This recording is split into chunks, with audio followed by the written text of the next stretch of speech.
এই যে দুপুদলের নয়ন সাহ, এর কাজই হইল সম্ভবত উনি বিএনপির থাপড়ানো বিষয়ক সেক্রেটারি। যারে ভাই তার থাপড়ায় কি অ্যাটিটিউড ভাই! বিএনপির বিরাট সমাবেশ, সে হাঁটতেছে, সামনে একজন আইসক্রিম এলা সমানে থাপড়াইতেছে। ওমা কি আনন্দ! স্টেজের সামনে এক ভদ্রলোক তার মাথার উপর থাপ্পড় দিতেছে। ব্যাপার হলো এই যে সে থাপড়াইতেছে, এইটা ভিডিওতে মানুষ মিডিয়ায় দেখতেছে।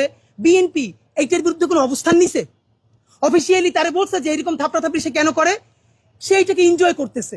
এর মানে হলো বিএনপির বিরুদ্ধে আমরাও যদি বলি আমাদেরকে এরকম থাপড়ানো হবে। এই থাপড়ানোর ট্রায়াল দিতেছে তারা।